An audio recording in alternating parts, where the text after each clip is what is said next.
So glad to be joined by NBA champion Kendrick Perkins. Kendrick, thank you so much for being here.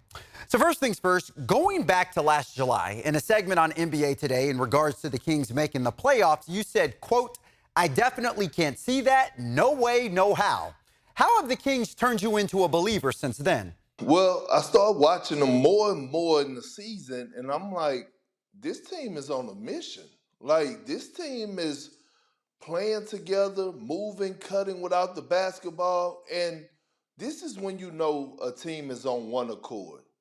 When every single night it's a different guy that is that is leading in the box score. One night Sabonis may have a historical night. The next night it may be Fox or Malik Monk, or you see Keegan Murray break a rookie record, or Harrison Barnes light it up at some point. And then I started to realize, I'm saying, let me keep a closer eye on this team.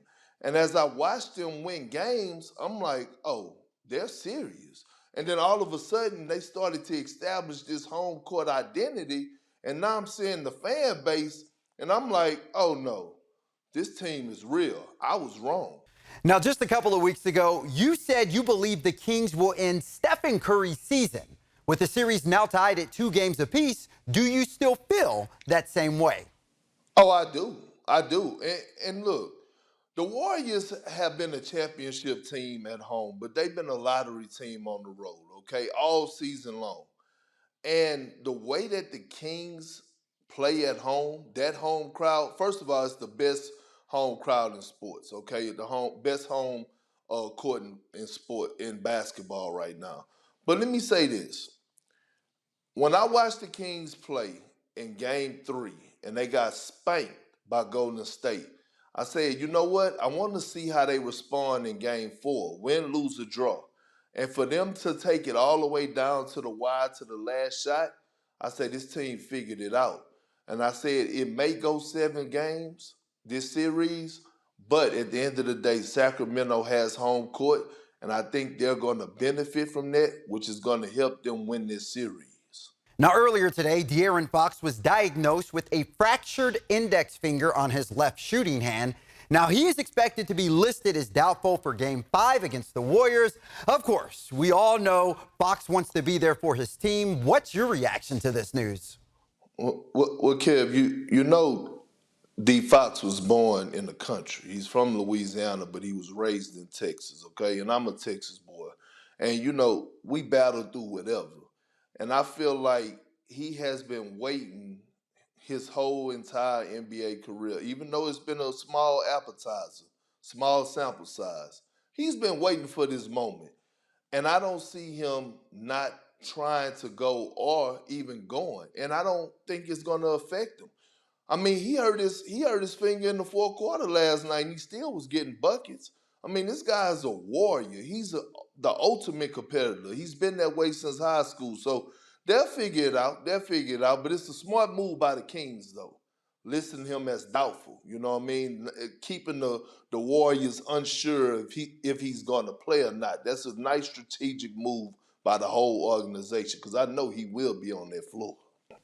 Recently, we've heard a lot from the national media, including your colleague, Stephen A. Smith, saying they owe the Kings an apology for sleeping on them. Why do you feel so many people are finally waking up to the Kings? Well, to be honest with you, we have a reason and all the right to sleep on Sacramento. I mean, for the last, decade and a half, the Sacramento Kings and the whole organization been the laughing stock of the NBA. So it got to the point where it was like, we get our hopes high every single season that, okay, Sacramento's going to be that new team on the rise. They're going to figure things out. And then all of a sudden, what happened? They let us down. But this year, they kept it going. And so it gets to that point where, okay, you get to the postseason. Now all of a sudden, you see them go up on the defending champs 2-0. Now it's like, okay, De'Aaron Fox is for real. I see why they traded Halliburton and gave him the keys to this vehicle to drive. And now all of a sudden, people start to get their respect. But the respect had to get earned, not given. Now, you have stated on record that the Kings will make the Western Conference Finals this year. Do you feel they are a championship team yet? And if not, what's holding them back? Well, I think the only thing that could hold them back from actually getting to the championship or winning a championship is experience, right? This team just need a couple more years, but they're right there knocking at the door. And the way that the West has been so wide open, guys have been injured, inconsistent play, it's right there for them to actually get to the Western Conference Finals. And to be honest with you, I'm kind of caught in the pickle because I actually had the Lakers going to the finals after they made the trade at the trade deadline. But now they're going to meet up. So now one of my picks are going to get knocked off. But I'm kind of scared for the Lakers if they have to face up against the Sacramento Kings next round.